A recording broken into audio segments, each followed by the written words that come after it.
ọma ebulie ya elu tie jide nke oji na-aga n'elu biko ka anyị gbakọ kịta wee kenye n'Eze-Ana Eze-Ana ga-adị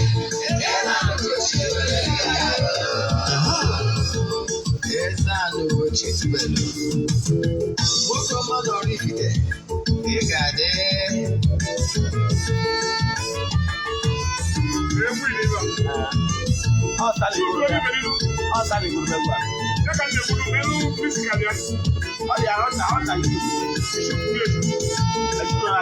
ọdịnala bụ eziokwu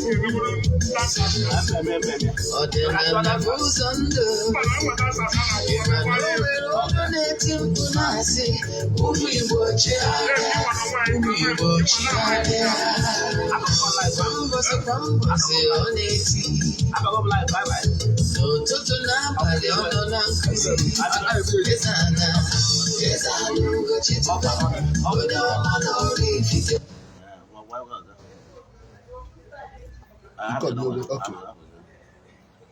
USB driver mode.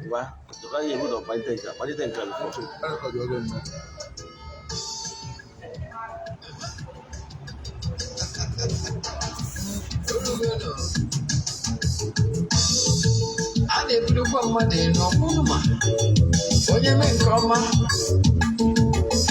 ebulie ya elu tie jide nke oji na-aga n'ilu biko ka anyị gbakọ kịta wee kelee n'Eze-Ana Eze-Ana ga-adị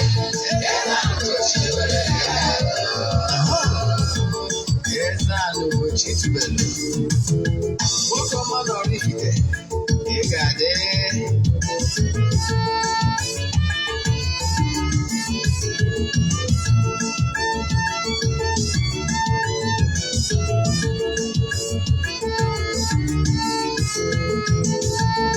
ọdịnala bụ eziokwu ọdịnala bụ ụzọ ndụ ịma na o nwere olu na-eti mkpu na-asị ụmụ Igbo chigharịa ụmụ Igbo chigharịa kwa mbọsị ọ na-eti n'ụtụtụ n'abalị ọ nọ na nkuzi Eze-Ana Ugochi tubelu onye ọma na oraifite onye mgbasa ozi ọma ọdịnala gaba n'ihu Eze-Ana Ugochi tubelu onye ọma na-eje eme ọnụ ọdịnala bụ ụzọ ndụ gaba n'ihu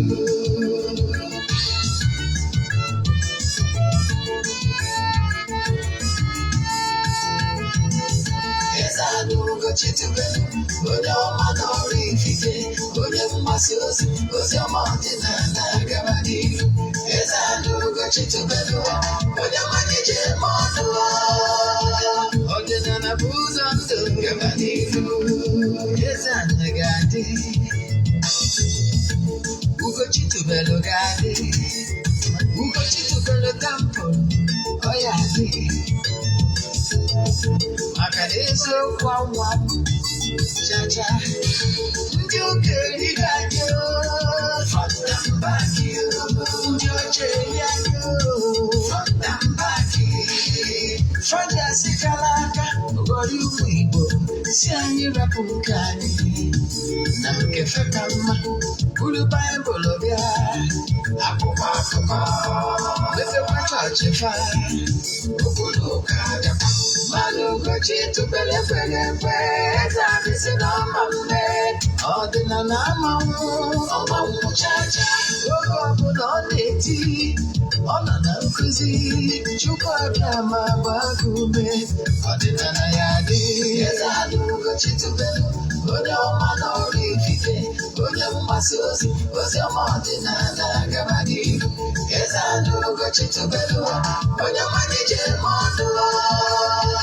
ọdịnala bụ ụzọ ndụ gaba n'ihu ụtụtụ ọma na ụmụ ọdịnala Igbo anyị abịakwanụ n'oge awa nke eziokwu nke ọ bụ mụ nwa bụ Ogbuefi Eze-Ana Ugochi tubelu na oraifite na-anọ n'isi ya oge awa nke eziokwu bụ oge anyị ji awa eziokwu niile agba n'ụbọchị taa isiokwu anyị ji bịa bụ all you need to know about your ancestors ndị ichie ọnya ka anyị ji bịa mana bifo anyị gaba n'iru ọkwa dị mkpa echefuna na aja anyị na-achụ aja anyị n'igwe anyị na-achụ kwa ọnwa nke ọnwa Jun ka na-aga n'iru na Jun 19 ka anyị ga-achịkọta ya.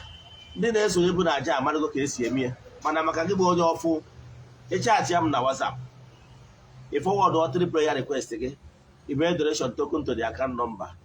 Ịchaatị ya m ka m gwazie gị other details I need in order to present your prayer request to the entities of powers. Then ị nwere ike isonyere anyị. Distance is not a barrier. Ị nwere ike ị na ebe ọbụla all over the globe. Nke a bụ ofu aja mbunye na aja ịpụta ihe and ike dị na aja a na-achụ n'igwe. Ọ bụrụ na anyị chụsịa ya, so ndị niile sonye na aja ga-enweta nchịkọta ya bụ aja on the 19th of June. Nke ọnwa July ga-ebidokwa na July 6th. You have to book before the date. Cheta, anyị anaghị esho ihe ọrụ na social media maka ọ dịrọ necessary. Sọọsọ ndị sonye na aja bụ ndị ga-enweta etu anyị si chịkọta ya na their WhatsApp. Ka awakwa dị mkpa. Nke ịbụa, ọ bụrụ na ị nwere na ị na-arụ na cable television, satellite television, ị na-arụ na cable television, anyị ga-ala ka chaatị m na WhatsApp. Anyị nwee deal anyị chọrọ ka anyị discuss with you. Ka ọzọzie bụ, ọ bụrụ na ị chọrọ ka ị watch our Nollywood movies through life stories, our stories are very unique. It's not what you always see on other Nollywood platforms. Go to my YouTube channel, Ugochi movie productions. Be what on YouTube, we can watch all our movies. I will show our movies on your channel. Chat me on WhatsApp 0805-7837-672. I repeat 0805-7837-672. In the next nkuzi a metụ aka na share button. Nkuzi a ma eto ogologo ọ part 1 ya ka anyị ji bịa. Mana gịnị ka m chọrọ ịkọwa? Your ancestors bụ ndị nna nna gị ha si n'ikwu nne gị, si n'ikwu nna gị. Mana mgbe ọ bụla ị neghara ya ancestors anya na-akpọ ndị anyarị, ndị ụka, ndị anyarị, ndị ọcha, ị mara eriri front and back. You know why? Ndị ọcha ejiro their ancestors egwu egwu. Ka mma atụ ndị ma nkụzi mana na-eji ihe mmanụ ma wee mara ya atụ ihe ọma gị. Ka si na akwụkwọ ndị ụka ọbịa, ụmụ Israel na-agba ha na-ekwu okwu, ha sị na ha bụ ụmụ Abraham. They brag with the name of the ancestors. Ọ bụrụ na ha chi ikpe ebe ha na-asị Chineke nke Shadrach, Meshach and Abednego. They remember their roots. They call their ancestors. Maka na ndị Igbo na-ekwu na ihe na-esi na nke onye akarịa.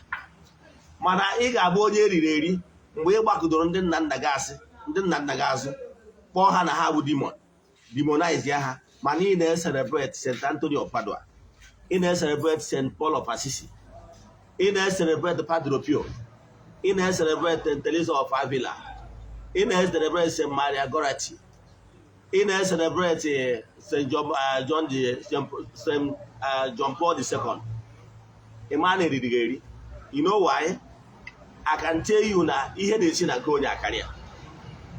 Kedu ka ị ga-esi wee che etu ihe nọkịta ị na-agba mbọ? I can tell you na every father na-agba mbọ ka ọ dịrị ụmụ ya mma. Why you are hustling is for the betterment of your future children. Ọkwa eziokwu. Now, ọ bụrụ na ị gbasịalụ mbọ na ị nwere ike, I can tell you na your father, your forefathers tried their best for you. Even if they did not achieve the way you wanted them to achieve, maybe they are not Dangotes of this world. Now, but I want to tell you, they tried their best. What you can do is to start where they stop. Yeah, nobody will love you than your fathers. They put their life on the line. The way you are hustling now for your future children, now, kedu ka ị ga-esi wee feel? Kedu ka ị ga-esi wee feel? Ọ bụrụ na ị gbasịa mbọ niile ị na-agba now, ọ bụrụ na ị gbasịa mbọ niile ị na-agba now, o wee ruo na maybe next 100 years, 200 years, mụ na gị, we will not be here in the next 100, 200 years. Ọ bụ eziokwu. Kedu ka ị ga-esi wee feel ma ọ bụrụ na ị gbasịa mbọ n'ụwa in next 100, 200, i wee fụ one of your descendant, nwa gị, ndị ahụ ị tara afụ na-ahọzụ na-eme ka ọ dịrị ha mma, maka na nna ọbụla wetara ọjị na-aga ọfọ ka ọ dịrị ụmụ ya mma. Ọkwa eziokwu. Now, kedu ka ị ga-esi wee feel owu na ana mmụọ next 100, 200 years? I wee fụ nwa gị, yes, ya children, wee fụ gị na ana mmụọ, okierodo ikere gị ohel lọ gị mana ọ na-ehel Anthony of Padua na-ehel Padre Pio. Kedu ka ị ga-esi wee feel? Won't you feel disappointed? Ọkwa eziokwu? I can tell you na your ancestors are feeling disappointed na your actions. You know why? Ihe na-achọ ịkọwala gị bụ na ihe na-esi na nke onye akarịa. Mgbe ụfọdụ ọ na-abụ eje ụka asa gị isi gwa gị na ihe na-eme gị isi na ndị nna nna gị ọ bụrụ eziokwu. Problem ị na-efe so because you refuse to do the needful. Go and read Hosea 4:6. Also, my people are suffering because of lack of knowledge and vision. So what you are suffering from is lack of knowledge and vision. I'm a living witness. O nwere oge eri mmiri m front and back. Ịghọtara ya? Mana ata ngọ na mabatago be nna m. Mana ihe na-achọ ịkọwala gị bụ na the problem you are having is as a result of not doing what is expected of you. When the Israelites refused to keep the covenant with God, they had covenant with God Almighty, the Ark of Covenant, that God Almighty will be their God and protect them in all ramifications. The Ark of Covenant was so effective. The law, they should keep the natural law of the 10 Commandments. That is the only thing God demanded from them. And I can tell you, the only thing Northern Igbo is demanding from you, the Swana. And what is Swana? Ejekuna nwunye mmadụ, ejina were ihe abụrụ nke gị, egbuna mmadụ. Name all these things in your 10 Commandments. Ihe abụ iwu ọdịnala. Ọ bụrụ na ị kpọrọ onwe onye ọdịnala mana ị na-edebe these 10 Commandments, forget it, you are not serious. Ị bụrụ onye ọdịnala. Now, ụmụ Israel, that same Ark of Covenant bụrụ onye a na-akpọ Uzia. Maka na enwere ndị na-ebu that Ark of Covenant. When it seems like Ark of Covenant chọrọ ịda, onye a na-akpọ Uzia chọọ ka o live tụọ ya. The man was struck to death. To show you that Ark of Covenant na Chineke kwudosiri ike na ọgba ndụ onwe with ndị Jew. Ọ bụ eziokwu. Mana mgbe ha bidoro bibe ndụ iko backdog the covenant ha nwere with Chukwu Okike, emeriri ha n'agha by the king of Persia. E wee kpọrọ ha wee ghasa ha all over the world. Wee kpọrọ ndị Arab, ndị Persia kpojuo be ha. Ọnya ka ha ji mechaa n'ụwa ọgụ 1946 wee chigata reclaim obodo ebe ha claim now. Ihe na-achọ ịkọwala gị bụ once you refuse to keep ọgbụgba ndụ, I can tell you that people will invade their territory and take whatever that belongs to you, including your inheritance. Ihe na-ata ana m agwa gị na ndị nna nna gị ha kpọtụrụ danjelu nke Chukwu nwa ọgbụgba ndụ wee gọọ ọfọsị na ọdịmma ya emere ezinụlọ ha na ngwuru ha ya jụ ha n'oyi na onye kpowu ha n'ọkụ. Dị ife ọma na-eme na be ndị ọzọ ga-eme na ụmụ nwa dị ana gara anụ di ga-amụta nwa na ha ga-enwe ụmụ nwa dị ana na ụmụ agbọghọbịa mụrụ na ngwuru na ọ ga-abalụfa na ife ọma dị iche iche ga-eme. Ihe agba ọfọ nna nna gị ha gọrọ na-eru nwa ọgbụgba ndụ enwere ike a na-emekwa ya mgbe ebi nwansi na-eyi ụbọchị eji eri ji ma ụbọchị eji eme agwụ, mana eriri gị eri iwere ihe ndị anyị na-eje kpofuo si na o nwere ihe ọgba ndụ mere. Today ihe na-ata afụ ka m gwa gị ihe na-ata afụ ya ka m wee Dangote maatụ. Ndị ma nkụzi mana nna like ihe ọmụma sie nji amatụ bụ ichefuo ihe gwiri tọwatụ mmadụ. Etu a nwa Dangote nọ now, let's say na ọnya ya abụ the heir to the throne of his father's wealth. And ịma na nna ya nwere agreement with partners, business associates, banks and rest of them. Ọ bụrụ na nwa Dangote rigoro taa na nna ya bicha ndụ, nwa Dangote wee refuse way on those agreements his father had with the banks and the other associates and everything, I can tell you na ọ ga-ebido nwetawa letter of litigation. A ga-ebu ụzọ nwa ya. Why? A ga-ebu ụzọ nwa ya. Why? O nwere any issue? The memory? Really? Well, let me bring another one. Huh? Have this one. Please, I'm coming.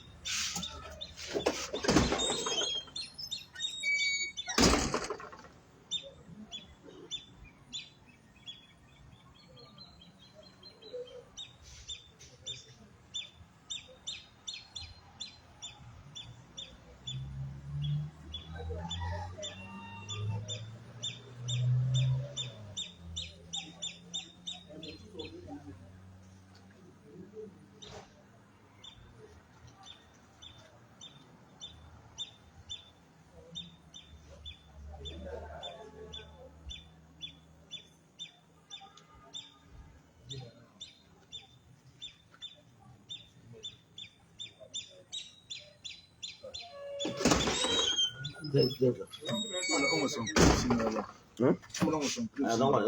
delete it. Put this one. I'll complete it. So go there and let them do you now. Huh? The memory card. I know. Collect this one for me. But don't use this one. This one is for work. Okay, sure use one. So sorry for that distraction. Let me conclude it. Let's say second part. The story I want to tell you is that if Dangote's son, out of his own negligence or ignorance, refused to honor those agreements his father, Dangote, had with all the business associates, do you know what will happen? After warning letters, they will start receiving litigations. And if they start facing litigation, I can tell you it's just a matter of time. The company will start having issues. And if that continues, the company will crumble. So why your family wealth crumble is as a result of not keeping the agreements your fathers had with the ancestors. Like I said, if you refuse to honor and keep the agreements your forefathers had with your ancestors, it's going to be difficult for you. Like I said in my example, if you refuse to honor any agreement reached by your ancestors, then it is very difficult for you. What am I saying? Bido tata. Mgbe ị na-achọ ije obodo oyibo, ị gwara ya ancestors ka ije weta ihe dị na mba weratara ụlọ, ị gwara ha. Mgbe ị na-achọ ịpụ ọrụ oyibo, ọ bụgoro na ọjị, ihe mmụọ chọrọ bụ ncheta. Ọ bụgoro na ọjị ka ije. Ị gwara na be nna gị, ị gwara ndị ichie be nna gị n'ihi na-eje Abuja ka ije weta ihe ọma dị na Abuja weratara ụlọ, ị gwara ha. Ị gwara ndị nna nna ha niile eji mba ọbụla mgbe ọbụla isi na be nna gị pụọ ọrụ oyibo ọkwa ka iweta ihe ọma dị na mba weratara ụlọ kwa eziokwu. Did you inform them? Ịma na ndị Igbo na-atụ ilu si na nwata nna ya dịnyere ozi na-eji okwu agbawa ụzọ kwa eziokwu. They are spiritual backers, they are backbone. You must inform them. Iji stories a na-akọrọ na Bible ijiri amụta ihe and na-agba aka achụ ihe na-ata alụ ịchọ ka ije na mba weta ihe ọma dị na mba weratara ụlọ. Did you inform your ancestors before traveling? Did you? That is one of the reasons why you are failing. I can tell you that, example, let me use my son as an example. If my son wants to travel to US and inform me, I will make necessary connection with my friends and my connections to make sure that somebody will come to the airport and pick him and even house him and help him to secure a job. But if my son decides to go to America without informing me, anya ka mma akpa na-ele. Ị ghọtara ya? Ọnya bụ ihe na-eme gị. Ị ghọtara ya? So, and they mụrụ na onwere ndị ichie, each city nwere entities of powers that govern every city. Ndị ichie nwere ndị ichie nọ n'obodo ahụ eji echunta ego ịmara. Ọ bụrụ na ndị ichie ebe nna gị approve ya journey, they will inform ndị ichie nọ n'obodo ahụ ị na-abịa, my beloved son is coming. Please allow him to have access to all the wealth in your town. Mmụọ ma mmụọ. Mana ịnọkọta nnọọ etu ifenye ịma ọ na ọkọ na-agba ọchị ịpụ ma ọ bụ nnụnụ ọbụla ụdọchi obi na bifo ofenye ihe na-esi na nke onye akarịa. Learn how to appreciate your ancestors, because if you refuse to do that, your children will not appreciate you. Ọ bụrụ na ilofuo iwepụta ụbọchị iji echeta ndị nna nna gị ha ndị tọrọ nta na ngwurube nna gị, I can tell you afọ niile na-atọ ga-abụba nza maka the next 100 years when you will be no more, nobody will celebrate you. Also, ugbuo onwe gị na-ata ahụhụ maka ọdịmma family, mana ị gwara ụmụ gị na-ada celebrate ndị nna nna gị ndị bụ ụzọ ịgbacha mbọ a ọ na-aka na because nobody will celebrate you because ị tọrọ ha ntọala na-ekwesịghị ka celebrate our heroes and our forefathers. The Oyibos, they don't joke with theirs. Mana maka na eriri gị rie front and back, you ignore yours. That is one of the problem we are having. Ka mmechie echefu na ị ga gụọ Hosea 4:6. My people are suffering because of lack of vision and knowledge. So you lack knowledge of how things work in creation. That is what you must deal with for you to be successful. Ka m kwụsị ebe a. Ị na-erecha vidiyo inwe ajụjụ send the enemy na WhatsApp 0805-7837-672 ma ọ bụ na ị chọrọ ka agbara gị family send the enemy. Distance is not a barrier n'ọrụ mmụọ anyị na-alụ ya na n'afọ anyị na-agba. Ya gazie ka ọ dịkwa n'oge awa nke eziokwu echi niile bụ Saturday. Daalụ.